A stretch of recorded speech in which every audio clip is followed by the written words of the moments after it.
What other benefits are there? And like I said, yeah, we have complete control of this. All of the production is based on our stuff. They can still build their own units. That's another thing. They can build units, and I can also take control of them, or I can just leave them to defend Abyssinia for themselves. The downside to that is their units are generally kind of rubbish. The units that I will be training will be quite a lot stronger, but I'm still using their manpower. The way you see how much manpower you're taking depends on what level of puppet they are. So they are currently an occupied puppet, which if we hover over this, means that the units that I'm building, their units that I'm building, are 90% Abyssinian and 10% ours. Plus they send all of their resources to me, plus they trade far more cheaper. They do get less tech sharing bonus, but that's fine, they still tech up of their own. And autonomy gain is reduced by 50%, so yeah, it's a good thing. And they're forced to join all of my wars. What the hell did I miss, and why is there a puppet as your leader? Do not! Don't you dare question the legitimacy of the Pirate King city. It's the Halloween update. All of the leaders have been changed thanks... Well, many of the leaders have been changed thanks to Kaiserreich. So you have like the mummy leader of the Sultanate of Egypt. You haven't changed. The Ottoman ghost sultan of the Ottomans. You haven't changed. Vampire Wilhelm.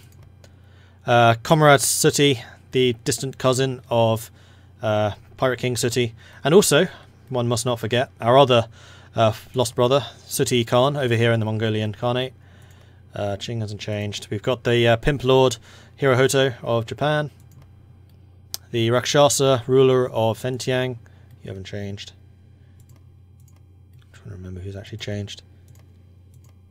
Unfortunately, a lot of these leaders have changed to... Oh, there we go. We've got the Lion Lord Patin, Zombie of Middle Africa, the Australian ruler Sweep, a good friend Sweep over there, Edward the 8th, Vampire Lord. Unfortunately, we're missing the Pope Sweep. We have Freddy Krueger ruling over the Combined Syndicates. We have our Evil Sooty in charge of the Pacific States Ursine Party. So he's actually Evil Sooty, the bear puppet, in charge of the Ursine Party, which is hilarious. We have... Nobody knows who the ruler of Cuba is. He is a man of mystery.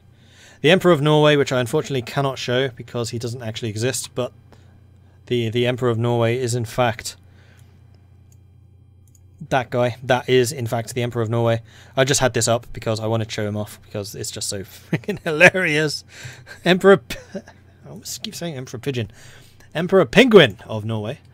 We've got the King Pumpkin, of Denmark, Christian X. The slightly rotten ruler of the Netherlands, Wilhelmina. The Headless Lord of Ireland. You haven't changed. You haven't changed. Oh yes, we've got the Lord of Fish, ruler of La Plata. You guys haven't changed. I think that's all of them. Canada we've seen. Russia hasn't changed. I mean, if you start a new game, there will actually be a lot more rulers with the new ones. What's my favourite flag? I quite like the German war flag, to be fair. Union of Britain's not bad. Quite like that one. Not sure. I do like this one. Mongolian Khanates is very nice.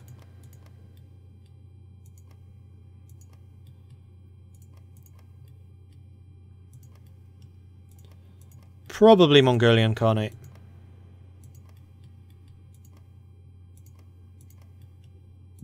Just flicking through to see all the different ones. Yeah, Mongolian Khanate I'd say is my favourite. Black and white it's a good mix. Right, so you lot are training. I'm going to have you preparing for a war against Egypt because it's going to come. We'll have you do something like that. And then you will be here. And we'll take over that. Actually, we'll have you in the south. And then pushing north. Boom. Let's get you all into position. Yeah, Somalia's not bad. Or the star flag for the AUS. Yeah, the star flag for the AUS is very, very nice. That is true. I do like that one. Unfortunately, we can't see it because they died. Caribbean Federation. Caribbean Federation's quite good, considering basically just the Royal Navy. Well, they should be.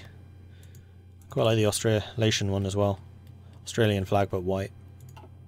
There's quite a good mix of nice flags in this. The flag makers have done an excellent job.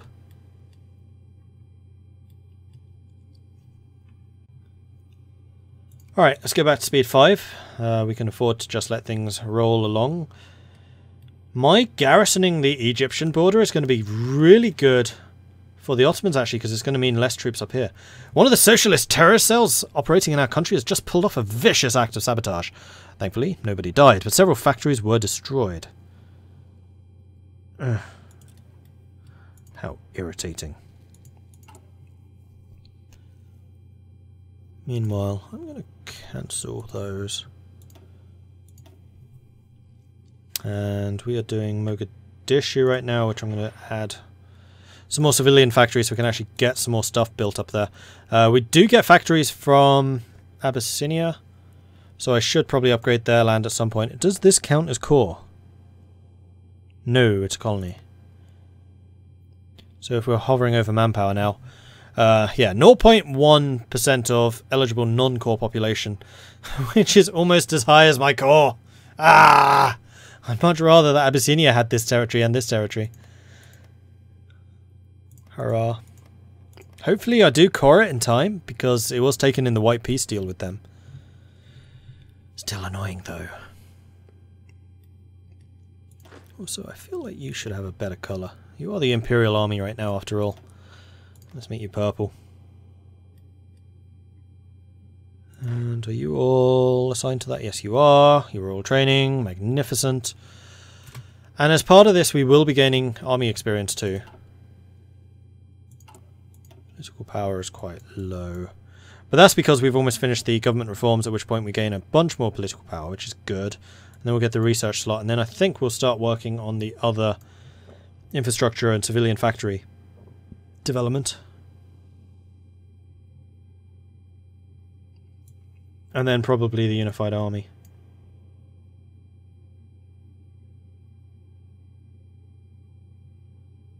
Yeah, I think that's a good idea. And Between the Seas is a kind of low priority. Oddly enough, I think you can give away territory. They still need cores in it though. No, you can only do that when you're actually fighting. So if it's occupied territory, yes, you can give it away. If it's actual territory, nope, doesn't exist. There is no give land. It's only when it's occupied.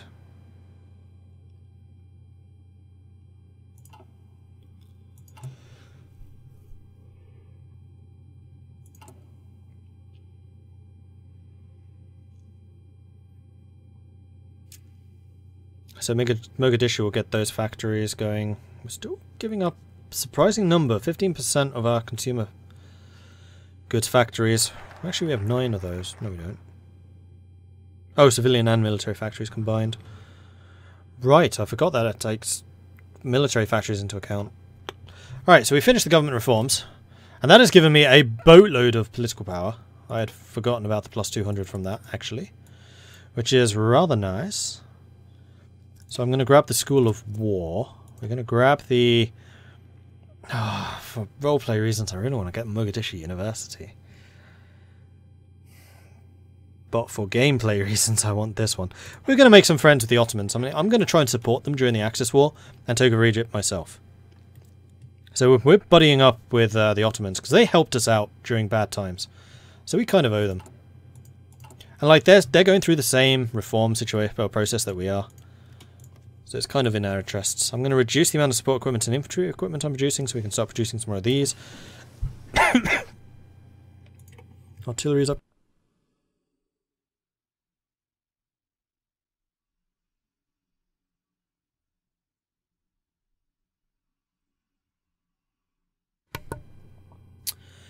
Or do I want to not produce artillery and build more support equipment so I can get the engineers and the recons? No, because I want artillery support. which for the first two is still more effective than line artillery. Yeah, we want artillery support.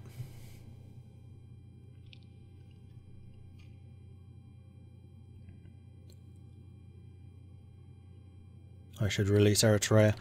I could. It doesn't give me very much at all. But I'm kind of hoping that I do get a core in there, so I'm not going to. Alright, improve military equipment and also the artillery research, which I totally forgot to get a new one of. So we'll get support equipment 3. We're already doing that one. These are 1941. Don't care about aircraft, already got the doctrine. That's a 41, don't care about those. You're a 39, so we could get the field hospital 2. Yeah, that's probably the best option right now. Okay.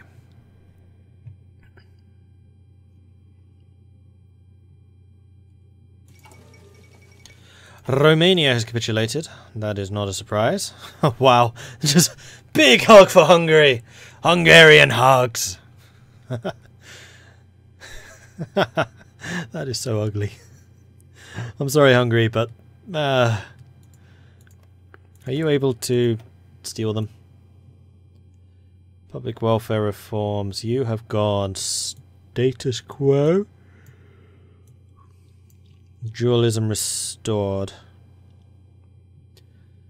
Which I think means that Hungary remains independent. No, will result in the integration of Hungary and reformation of the Austro-Hungarian Empire. So they can still take Hungary. Alright, good. They just haven't done it yet. So yeah, Austria-Hungary is about as strong as it could possibly be. So Serbia really did screw up attacking them. Entente forces not doing too well in the Netherlands. German forces seem to be actually holding pretty well on the Rhine. Though they do have a crossing there by Essen. Meanwhile, over here. The attack on Korea has kind of faltered. This line is complete stalemate. But this is dangerous. Although, Transimmer have done another naval invasion, but Vladivostok is completely clear now. No, that's still Transimmer. So they could attack from here into Vladivostok to stop reinforcements arriving, but it's unlikely they'll do that. And they still lost Hiroshima. Vientiane declared war on Mongolia. Just what Japan really didn't need. This is really strong for the Germans. Because the Mongolian Khanate is very strong right now. Having actually... Oh, they absorbed most of Tibet. That's interesting. Are you actually at war with Tibet then? Yes. So if Vientiane can take out Tibet, they will grab those territories, and then their entire force will be focused on Vientiane. Mongolia stands a chance of surviving. Mongolia actually... The reason is obvious. It is a very, very obvious reason why Mongolia is surviving. It's because of Sooty Khan. Don't screw with the Sooties. The Sooty family is very potent indeed. Oh wow, Egypt is really fortifying the border against us. You're not planning anything, are you? Uh-oh. Unknown focuses. Yeah, it's because my focus research, my decryption research is kind of rubbish. Always wondered why I never researched beyond the year I'm in. Because, yeah, there are ahead of time research penalties. Some people ignore that, especially when they take the technologies which give them reduced research cost. So like the minus 50% research cost will reduce the ahead of time research cost as well. Those tend to be in the army areas, and I tend to prioritize them extremely lowly. I much prefer getting my politics and my industries up and running. I play macro, I don't play micro. So I tend to go for a much more balanced and kind of equal research level than just focusing on like razoring down just tanks, for example. That's the obvious one. It's just the way I play. Also on veteran, research speeds are reduced. So you can't research all the things like you can in vanilla on normal. That's quite a big reason, because the research speed increase is pretty hefty. So you need to be a little more selective about what you get. And that also means the ahead of time penalties are heftier. I've never survived as Mongolia. Either the Russians or Japanese always come for me. Yeah, me either. I played as Mongolia once and I got absolutely obliterated. And you are apparently at war with the Axis and I did not notice. Huh. but not Egypt. Interesting. So the Ottomans beat the Kurds without any real problems. They beat Cyprus, amazingly. And now they're taking out Hashemite Arabia without Egypt being involved. Well played, Ottomans. Well played indeed. It's clearly the relation to the UOB guy who's allowing that to happen.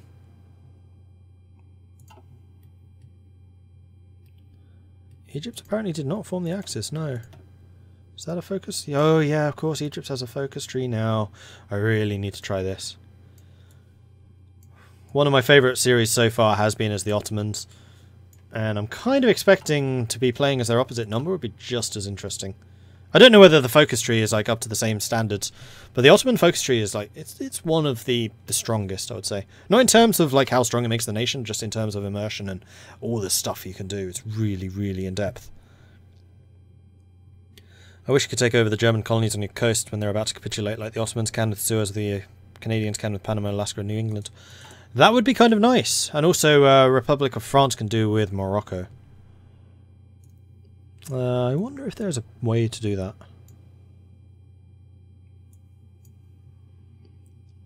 No, it does not look that way.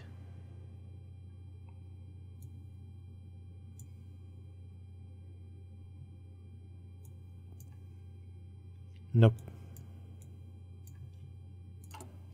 Oh, we're paused. My bad. I did not realise. Flanders Wallonia has capitulated once again. They are still pinning them on the Rhine. Looks like there are some serious attacks going across. Like, the French must be suffering some hideous losses. Absolutely hideous. Yeah, 1.2 million. Actually, Germany's lost 1 million. Union of Britain's lost 400,000. Wow.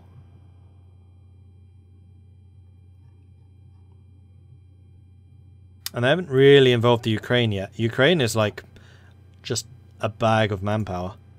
Meanwhile, in the Entente, it's not terrible.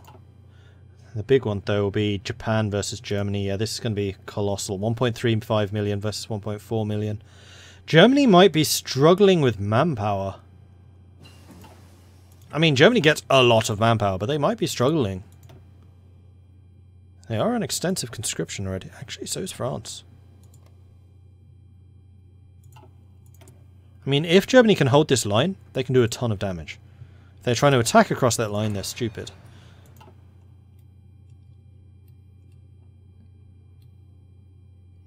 The Dutch join the Entente.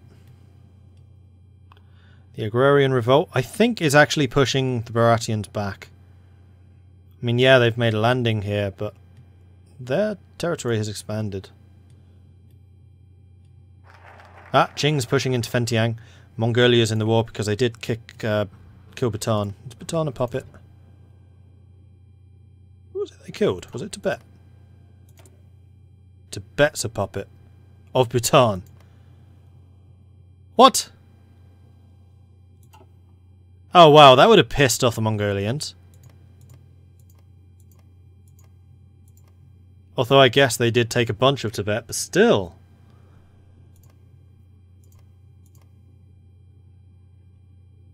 Tibet is a puppet of Bhutan. That's freaking hilarious. Nepal's still a puppet of Baratia, right? Yes. But now Mongolia can focus entirely on Fentiang, so I think Fentiang's going to lose a bunch of land to the Mongolians. And that's going to be really good for Mongolia, because that's some badly needed manpower. Albania's gone. Greece was annexed by the Austro-Hungarians. And that is now Austro-Hungaria, so boom! That is now a very powerful state, and if they join against the Internationale, that would be really, really good. Free Liberia has declared war on Deutsche Mittelafrika. Opportunistic. Let's get some more decryption going.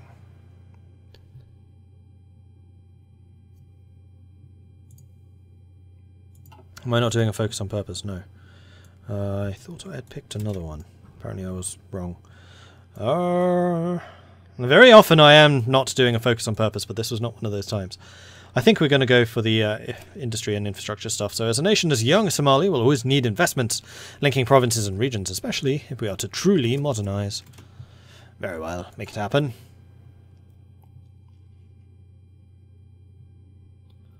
Can we please have some paternal autocrats? I wonder if they've turned down the instances of the ministers speaking for or against their ideology, because I almost never see that anymore. Oh, they gave southern Italy to the Dutch. Alright, and the Germans are pushing across again. Don't push, just hold that line, Germany, please. Hangash captures subversive elements. It would be unwise to share more details, my lord. But suffice to say, those terrorists were planning to ruin Somalia and sell it to foreign invaders.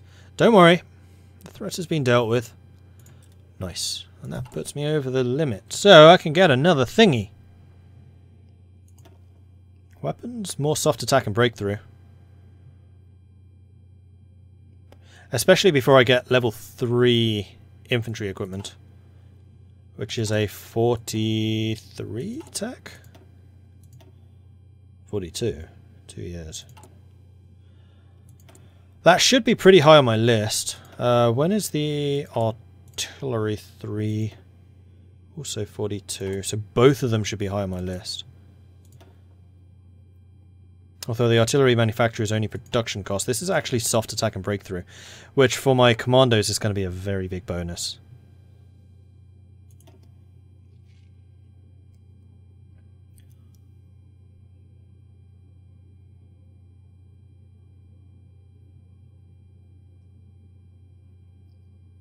Or more division attack, or more division defense and supply consumption reduction. I mean, this would be really good for fighting across Africa, because we've already got the -20 from Pirate King Sooty himself, and then a further 10% from this, so their supply consumption will be really quite low, plus my divisions are quite small.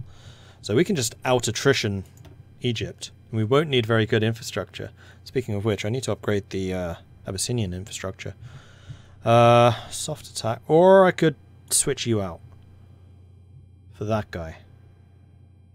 I mean, you are a pile of crap, frankly. And that will make infantry and support equipment cheaper, which is really strong. You know what, we're doing it. We're switching you out. It's expensive, but it needs to be done. If the Mongolians ever manage to navy invade Japan, there should be an event that destroys the whole navy embarked by a hurricane for the historical memes. Oh dear.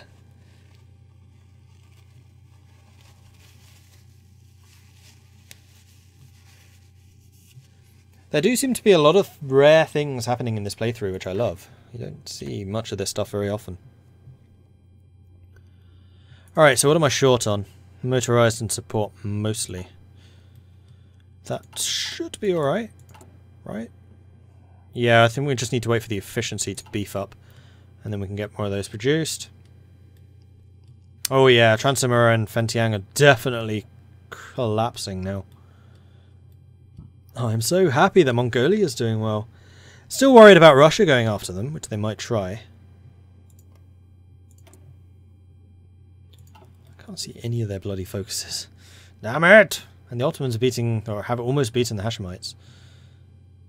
Yeah, Hashemite is almost gone.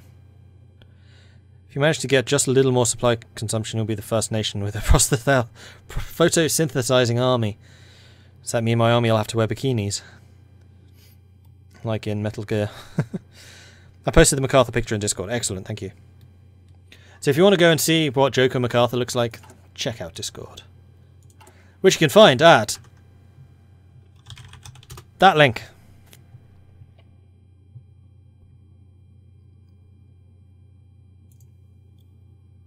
Cool, cool, cool, cool.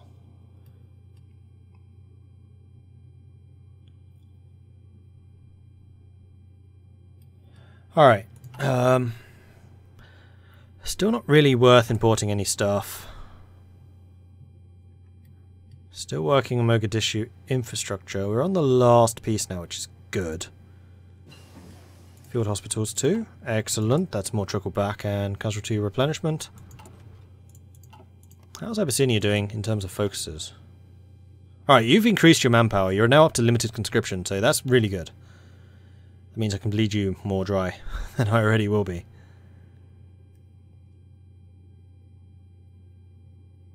That is a pretty good Chief of Staff. Support weapons 3, excellent. Still 1940, so I could get mechanized at this point if I wanted in order to make my motorized stronger. Or I could start researching Marines. That would also be a good option. Although, actually, I need to, not you, upgrade you with more Marines. No, Mountaineers. Get you up to 18 combat width.